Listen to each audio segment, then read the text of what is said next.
Guess what? We're starting a new weekly class called A Yoga of Business. And this is for all of you who have sent me emails in the past and of late, asking questions and seeking some advice on the business and production side of things. I've been getting an increased number of those inquiries since the pandemic hit, as a lot of people are scrambling a little bit to figure out how to navigate this new landscape. And, I always try to give some advice in those emails, but whatever advice I'm giving is secondhand because it's my producer, Josh Citron, who's the person that really did all of this for me. He's the one who helped me develop this platform that I have. And he did that based on his own experience of doing independent music and video production. And so he has agreed to do this weekly class with us, where we're going to completely open it up and be entirely transparent about everything that we're doing. We're going to make it completely open source so that you can see for yourself and figure out how you can make some of the things that we're doing work for you. We are going to talk about succeeding without social media.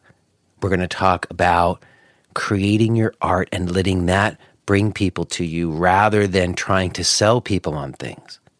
We're going to talk about what it means to own the digital land on which you sit. We're going to talk about sustainability over growth and digital tools and audio video production and best practices there.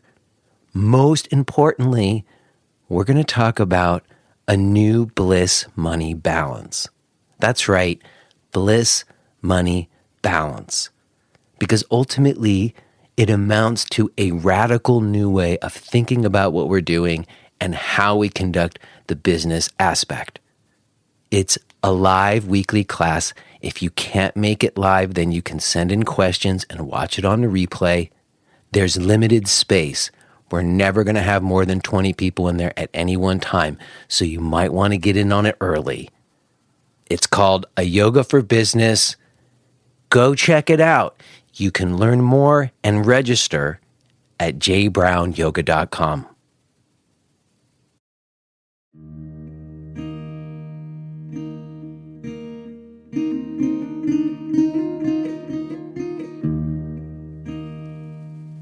All right.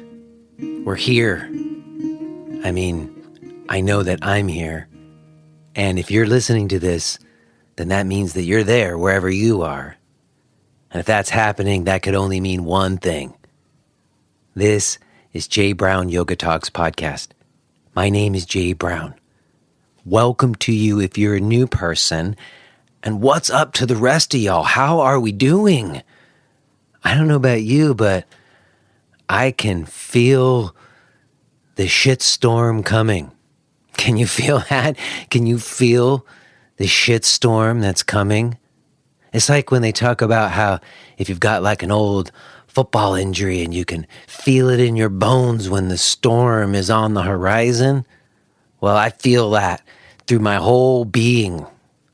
As if we weren't already depleted enough from this pandemic. This election is just, oh my Lord.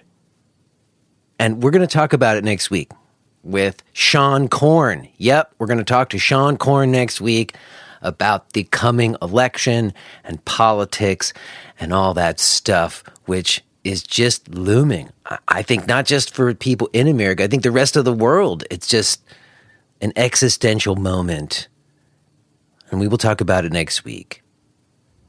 In the meantime, I don't know about you, but I've been really needing activities that allow me to go places in my mind that aren't where I started with you today, that aren't on the election and all that stuff, but like poetry and art and music, as a way to counter the onslaught of seemingly scary news. So along those lines, I'm really happy for you to hear today's talk with Amy Weintraub. Amy has a new book out called Temple Dancer, and it's a fiction book. And we're going to talk about that today, but it's a fiction book that speaks some important truths that are utterly relevant to our situation. And I was super happy to have this talk with her because I know Amy from long way back. You'll hear we talk about some history together as well. And I knew her for something completely different. Didn't even know she was a fiction writer. So when I found out that she read this book, which, by the way, my wife is engrossed in right now, I thought it would be great to touch base with her, and I was not wrong about that. So I'm excited that you're going to get to hear that conversation today. Before we do, maybe I'll have a moment to check in a little bit with the regular listeners. I got a couple of updates on some stuff. First, we decided to put my youngest daughter into the hybrid learning program instead of the full remote. We talked to the kindergarten teacher, we talked to the principal at the school, and I just think what's happening there is safe. It's as safe as the dance class that we decided she can take on Saturdays. Everybody's taking precautions, and I want her to be in school. I don't like the Zoom meetings. I mean, the teacher is doing her darndest. Shout out to Miss Milburn in Forks, PA. She's a great teacher, and she's really doing her best. And they're making changes, and now they're going to do the break-off groups and have them in smaller groups. And they're really trying to make it work, and I commend them for their efforts. But I want her to have an opportunity to be in the school and interacting with her teacher and fellow students, even if that's distanced and masked. I was worried about that early on, and I'm not as worried about that now. We haven't had any cases in the school for weeks now, and I feel like that's the choice that we're going to make. And I totally respect other people who are choosing not to. Fortunately, we did speak to the other families in our pod, and they're cool with it. So my eldest daughter still gets to see her best friend, and that's the decision that we've made. I think it's going to take another week and a half or so before it all kind of processes and happens, but it's all so crazy. I'm sure many of you out there are still having to navigate these same questions. That's why I'm bringing it up. And there is one other thing, and I hesitate to share this, and part of me is like, why are you sharing this? Maybe it's not a good idea, but I feel like I want to. I want to be open about what I'm doing because I know a lot of people are grappling with the same questions that I'm grappling with. And what I'm talking about is that last week, I did a workshop, an in-person workshop, and I traveled. I traveled from Allentown, Pennsylvania, very small airport in Allentown that I managed to find a ticket out of somehow, miraculously. And I flew to Madison, Wisconsin by way of Detroit, Michigan. And all of the flights I took were under an hour and a half. One of them was an hour, and one of them was an hour and a half. I was in the airport in Detroit for 45 minutes. Everything was well distanced and masked the entire time. The airline only booked to like 40%. And, the group that I met was small, 6 people in a private home. The majority of those 6 people were already in a pod together. The other 2 were in adjacent pods. Everybody was responsible. And you know what? I have to say, it felt fucking fantastic. It was great to come together with people again. And I'm not suggesting that we shouldn't be following all the rules. We did. We followed all the rules. When we were very careful. But ultimately, I am here to tell you, I've been saying this for weeks and weeks, that there's something about being in the same room with people, and there absolutely is. It was amazing. Like I really felt like I had my A game with me because it's just been so long. It's been over 7 months, 8 months. And I felt really hopeful, honestly. I felt like we will find a way to come together that feels safe and is responsible. So it just felt like the canary, like, okay, this is going to be okay. We're going to get through this. And I needed that feeling. So, I don't know. Again, we're all having to navigate this moment and make these choices. I know a lot of centers are starting to do in-person classes in this way, spaced. And, I think if, the local authorities where you live are looking at the numbers and they're feeling like it's okay for us to start to get back together again, eventually I think we do need to do that. And it's all so much. And, there's actually like a little more to tell, but I'll save it for the other side because it kind of bears relevance to the conversation with Amy today. So I'll save the last thing that I was going to talk about for the other side. One last thing real quick. I want to mention that this episode is brought to you in support by podcast premium subscribers like Yuka Tope and Kristen Mascamp. Thank you, Yuka and Kristen, and all the rest of our podcast premium subscribers. Not only will you get full access to the archives of this show, but it's the best way to help support us, to help us keep this going each week. You can find out more about becoming a podcast premium subscriber, as well as find all of my other stuff, my live stream classes and the weekly teachers class, and the new A Yoga of Business class. All of my stuff can be found at jbrownyoga.com. Okay, like I said, I got a few other things to touch base with you on the other side, but for now, let's go ahead and get into this conversation that I had with Amy Weintraub.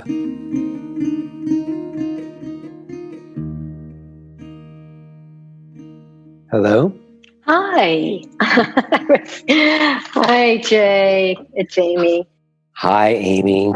You got here before I did, but... Oh, yeah. Well, I was testing my audio because I'm usually doing it with, the video, and I'm zoomed out. So this is a good way to do it. I'm glad you appreciate that. I've had some people of late who actually, they prefer to have the video on, and I, like you, have been doing a lot of Zooms, and sometimes it's nice just voice to voice. It is. And, I was just talking with friends whom I'm sure you know yesterday. We do a very small Sangha international call. And we're all on Zoom all the time. And there's something intimate about just the voice in the ear. And of course, then there's you don't have to worry about the lighting. And I did even shower for the occasion, believe it or not. Well, you didn't need to. Well, I know what I have taken to doing when someone does want the video on, and I don't need to record it. Like sometimes you need to record it for later. And if you need to record it for later, this won't work. But you can, click those little 3 dots in the upper right corner on Zoom, and there's a thing called turn off self view. Oh, so you don't see yourself. And for me, I realized how much energy I expend either noticing myself or trying not to notice myself. Isn't that interesting? And then you're also thinking about the eye contact. You're looking at the camera and you're not seeing the person you're really communicating with. Or you're looking at the person and then your eyes look like they're paying attention. So it's tricky. So I really appreciate this. By the way, I did read your blog, your last blog. Have you been able to secure that loan? It's so funny you asked that. No, not yet. It's still not. I'm still waiting to hear from the underwriters. They're backed up there. So I haven't gotten a final word yet. Well, here's what I had the same situation happen about, I guess it's probably 2011 when I was buying up in Rhode Island. And when the banks turned me down, I had a really good, broker who, researched some kind of, I don't know, what looked like a really podunk little loan business in some Florida. People's Credit Union or something. You know what the difference is? I learned some things about it this time because what you're describing is exactly the same situation. And you really need someone like that broker you found who can navigate it and find a lender who will look at you as a person in your situation. Yes. Yeah. And hopefully you've done that. So, well, we'll see. Yeah. And also I have, again, some other possibilities. I'm not up against it as of yet or anything. So there's still time to tell, but you get what the piece was about, because yoga teachers are in a situation where we've talked it out as being this like mainstream profession. And yet when it comes down to doing something very mainstream, like getting a house, you don't actually appear all that mainstream to those lenders, you know? Yeah. And, you know, the other thing that I really remarked on and really did some deep thinking about was just the thought of yoga is not mainstream. It never really has been. You know, what we see, and I'm as guilty as anyone of this because I was in at the early stages of yoga therapy, but is this whole movement towards the medicalization of yoga and the fix, you know, like here's what yoga can do for you. And the research behind all of that has moved yoga into a place of like a treatment modality and sometimes away from the deeper spiritual resonance of what I feel yoga is, which will never be mainstream. You know, that connection to the absolute, the Atman and Brahman are one, you know. And so that's where I took it when you were, you know, it wasn't just about the commercialism of yoga, but also how we have, and I mean, I include me. I mean, Life Force Yoga is about making it accessible and you know, training mental health professionals in some aspects of mudra and mantra and pranayama that are appropriate in a clinical setting. So it's that aspect of yoga too that I think has taken us away from in some circles away from what's the truth of yoga. And so when you said yoga will never be mainstream, it was like, yeah, really. Oh, Amy, I am so glad to be talking to you. I can tell you, to hear you say that, it's very reaffirming. And you know, there is a real convergence that brings us together. I have to tell you a little bit of like how this came about, because it's interesting and in line with what you're saying in a way, because I get a lot of emails from like PR people and publishers.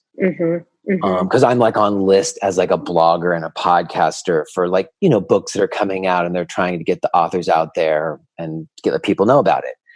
And most of the time I don't respond to any of them, like, because they're just random. Like if I don't have a connection on some way, it just feels like, oh, I'm just bringing random people on. So it always wants to have a thread into my inquiry to make it come alive, I think. And so I got an email from your publisher about your new book. What's it called? Temple Angel, right? Temple Dancer. Temple Dancer, right? And your name was right at the top. And I was like, wait a second, Amy Weintraub.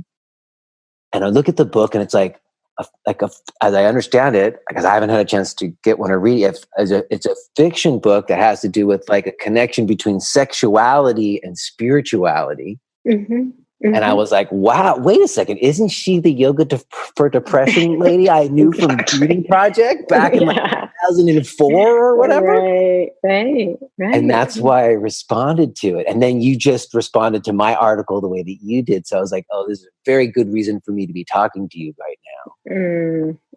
Well, I felt the connection when I read that article, and just, you know, looking at some of the videos and your, you know, accessibility for students, you know, making it accessible for all populations, and just like, yeah, this is a good connection. I'm looking forward to speaking with Jay. So that's very, very cool. Well, you know, I will say, not only was it just about the fact that I remember you from then, but what I remember about you, because I don't know much about you. We have a lot of mutual friends, but it's not like we've ever hung out or anything.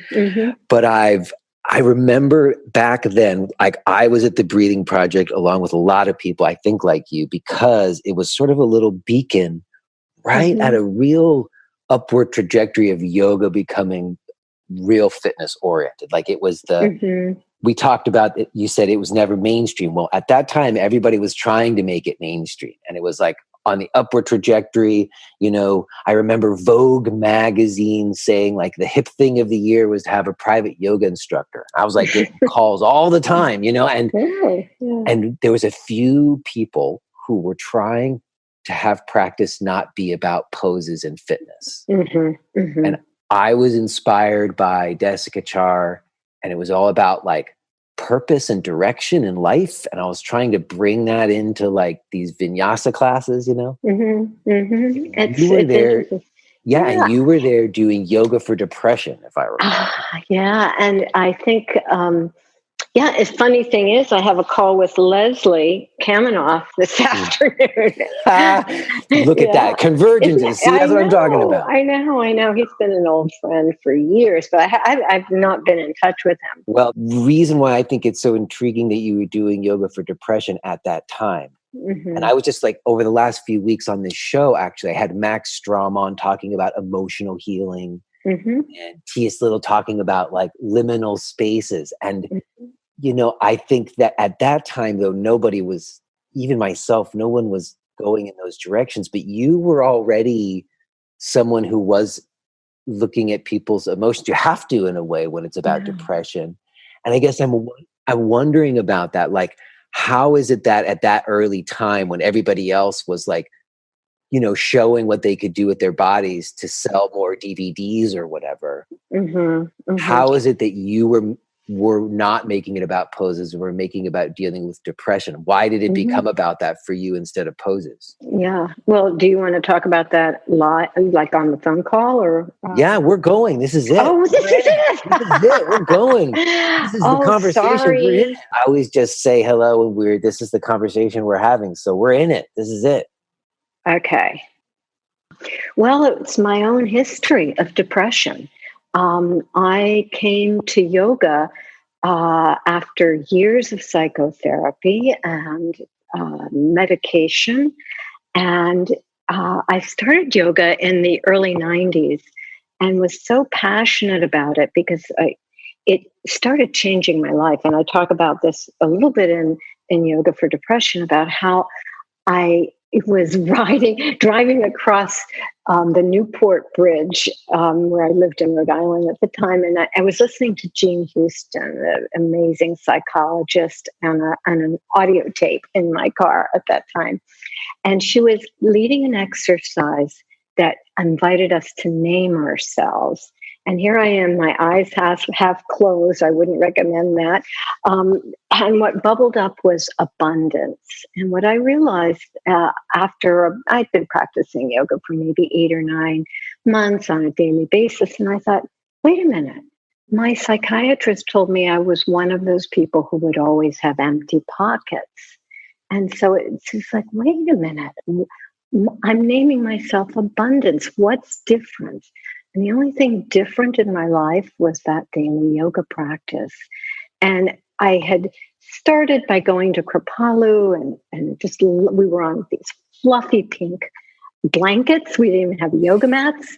And I was just enthralled by the practice. I had been meditating for many years on and off, and it didn't address the deep depression I had. And what I needed was that pranayama included, and the mantra chanting. I needed all of that. And that's what really healed me. And I became a yoga teacher.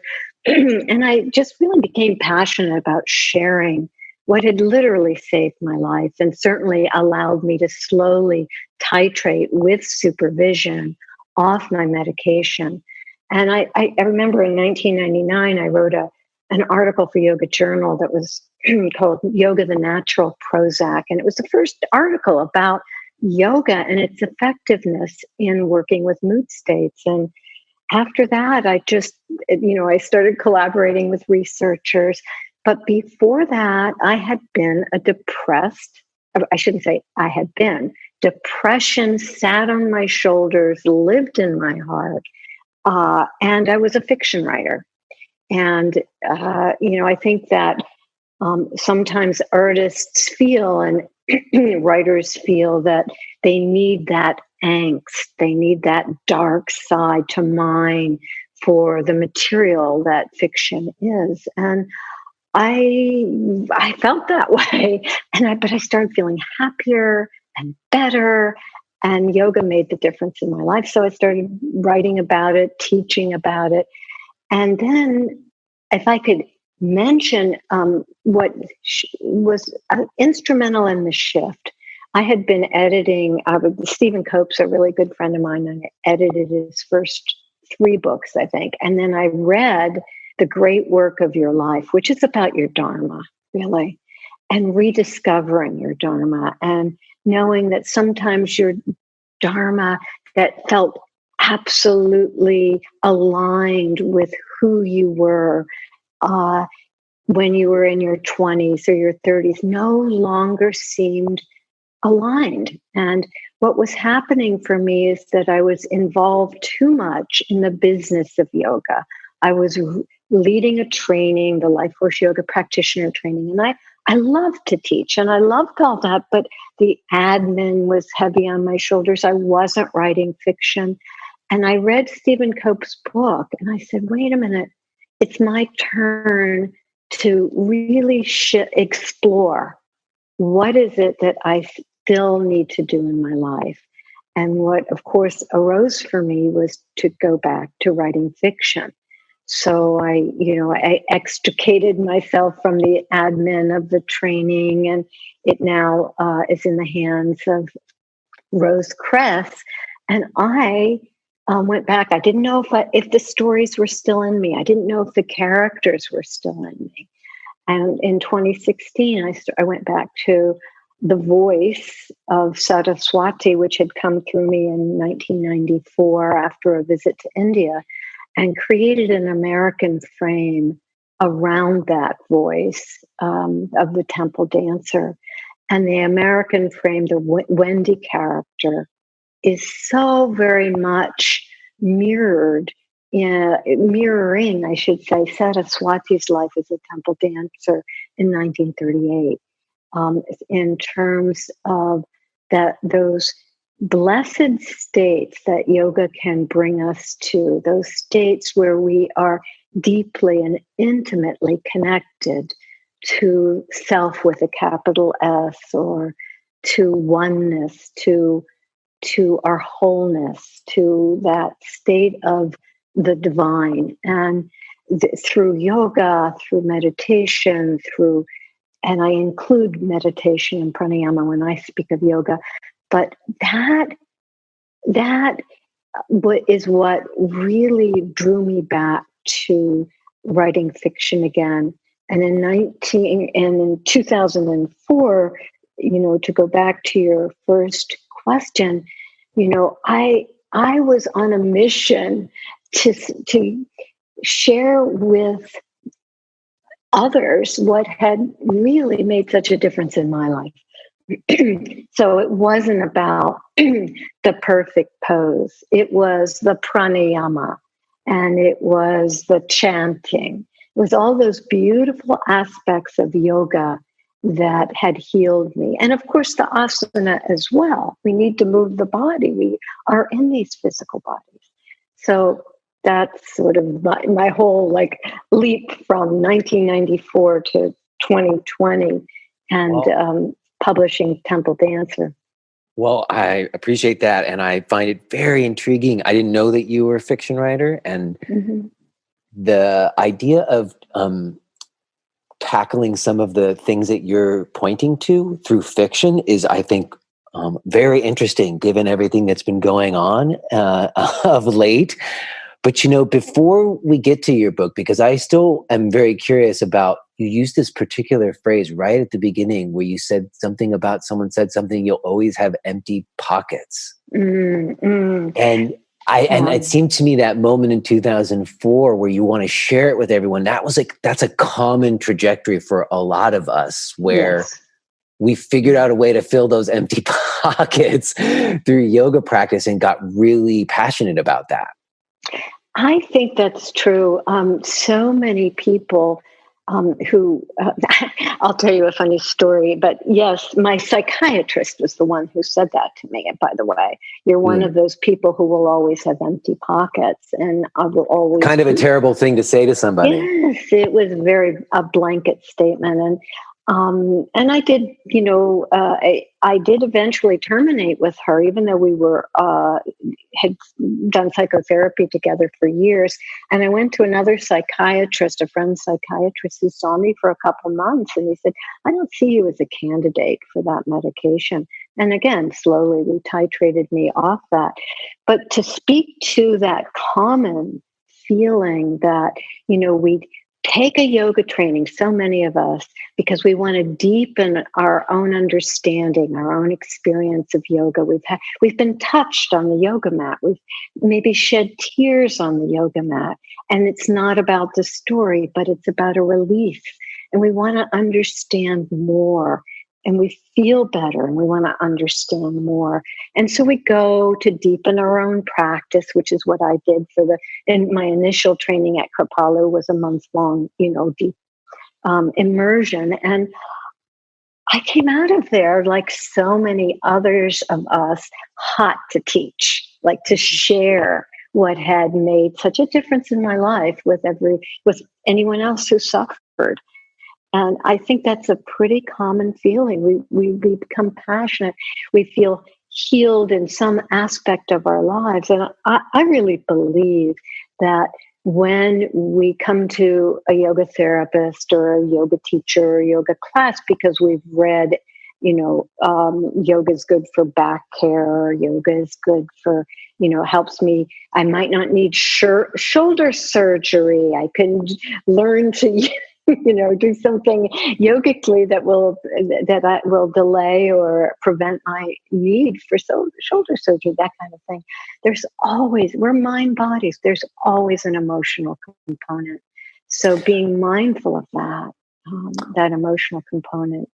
Yeah. Well, I do think there's maybe some differences, although maybe not so much, but there's some differences for like yoga for back hair and yoga for depression. Mm-hmm. How do you think doing pranayama and asana and meditation helps address depression? Like, not everybody would know how to make a connection between those things. I have those videos you mentioned of me doing this simple inhale, arms up, exhale, arms down. And I know for a fact people look at that like he's not even doing anything. And I'm like, that's how I healed the death of my mom and me. You know what I mean? That's like to explain how simple breathing and moving can address deep wounds is not always so easy to do. And I'm curious how you might put some words to it. Well, we are in these bodies, and when we hurt, whether it's physically or emotionally, we constrict. In yoga, we call it the samskaras, these impressions, these latent impressions, but we hold things in our physical body, our emotional body, in yogic terms, in all the koshas. So when we're constricted in our physical body, there is also an emotional constriction. And we address both the emotional and the physical. We can address it on the yoga mat in very simple ways. I know that many people, when I start a class or a workshop or a training, I'll say, how many people have cried on their yoga mat? And very rarely everybody pretty much puts their hands up. And and it's because we're not even aware of how much tension is stored in the body. So emotional tension. And when we start to release and the physical body starts feeling good, it was even something as simple as raising your arms on a breath and lowering them. When we align our mind and our body, then what we've been tamping down emotionally can bubble up. Sometimes there's a story with it, sometimes there isn't, but it's a deep release. So the pranayama, and now, when I first started, there was very little research, but now there's been a lot of research. I recently wrote a chapter in a yoga therapy book with a researcher from Germany, Helga Kramer, who has done over 160 studies. And his survey of what makes what's the crucial aspect of healing and managing mood in terms of depression and anxiety. And it's the breathing. It's the yoga breathing, something simple that need not require even a yoga mat. Although I don't want to leave out the physical body, because we feel those constrictions in our body. So when we can combine, as you do in your beautiful videos, breath and movement together, then we have the potential to release what's constricting us. And if it's grief around the loss of your mother, it's going to move through you. It's like we're not going to protect ourselves from the barbs of life. We're not going to seal ourselves off from the betrayals and the losses. But the more we practice, the more those barbs can flow through us without sticking. We're not constricted by them. Because what we do when we practice, especially with the intent of working with the emotional body, is we're clearing away those constrictions so that even just for a moment, if we've been diagnosed as depressed or anxious, or we have a pretty severe trauma history, when we are sensing into the body, when we're sensing into the breath, we have a window through whatever story or whatever label has been cast upon us or we've given ourselves. We have that window. And as we practice more and more, that window opens wider, and we stay a little longer in those states of flow. So we're not as constricted, we're not as reactive to what life brings. We can be more responsive. And I think in today's world, with all that we're going through in today's world, I really feel that being less reactive and more responsive is the key to navigating and maintaining our balance through the political situation, the climate change, the racism that we are more and more aware of, even in ourselves and in the world. We have that capacity to be responsive and not suddenly react to it. And I credit yoga for helping me be that kind of responsive being in the world. Oh, I couldn't agree more with everything you're saying. I always talk about that actually in a tree pose practice, that in the moment when you fall over, can you smile or chuckle about that? So that there's a space enough in your head where you're getting to choose how you're going to respond to that moment rather than react to it. Yes. As a precedence for all other relationships. It's a beautiful metaphor. Yeah. And it does, you keep saying this word constriction too. And I think that resonates with me as well, that when I fall over and I do react, it's because in the moment I didn't have enough space. Like I didn't have enough space. I was constricted and there wasn't room to make a choice about it. I was in a, fight or flight or like reactive state. And that's like a state of constriction. Yes. And the breathing and moving and the slowing down and the soothing my system is about reducing that constriction so there's room to perceive and make choice. Yes, I fully agree with that. And to be able to, for me, I mean, at my stage of life, every climate change and every stage of life means my practice is a little different. And for me, the first thing I need to do is, for example, is to hydrate my spine, because I'm stiff in the morning. So, and I didn't used to be. So I'm doing movements for the spine and breathing. But then the next thing I do before I do the rest of my practice is just pranayama, chanting, meditation. And it's all, that part of my practice, more so than the asana part, even though I'm breathing while I'm practicing. But the focus, pranayama, and mudra and mantra practice, it's it just it opens me to be receptive to what life brings, and to not, and again, as you've mentioned, to be in that responsive place rather than in that reactive place. And then when I do my standing poses or any of my other poses, I'm more in a flow. And that's just grown for me over, gosh, I guess, I won't even, I've been meditating for many, many years, but the yoga asana and pranayama part began in 91. So, that's almost 30 years of, I know it began in 89. Excuse me. It's more than 30 years of practice. Yeah, Well, I became a mine is yoga all teacher. messed up right now. I Yeah, mean, right, when I hear you right. saying this, it's interesting. I've been talking about this with a number of different people who Mm-hmm, right now, in the midst of all this, where things are getting more concentrated and local, and nobody's traveling internationally because you can't. mm-hmm, mm-hmm, Um, that in my own personal practice, I've really felt this need to return to some things that I kind of moved away from. One in particular is chanting, in the mm, sense because, and I was writing about this some, that there was kind of like market forces mm-hmm, and like trends away from certain aspects of yoga mm-hmm. that were more esoteric in nature. I think a lot of us believe it, like we all believe in the unicorns and rainbows, but we kept it on the down low or whatever. you know Yeah, yeah.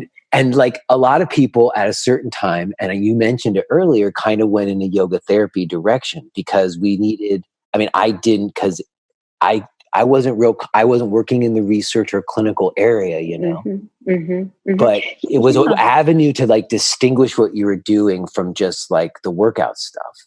Exactly. And it was sort of a way of validating it in the a medical world and the clinical world. And I feel, in as in your last blog post, you talked about yoga not being mainstream, and I really feel that um, that movement away from into yoga therapy, which I mean, I love. I think it's important. I think it's valuable. It's valuable in all kinds of settings, clinically and medically. But the root of yoga is never going to be mainstream. The chanting and the prayers, and I'm not talking about Hinduism.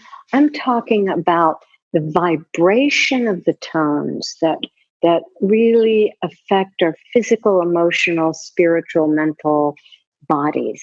Those vibratory sounds make such a difference, and even from a clinical standpoint, they're healing.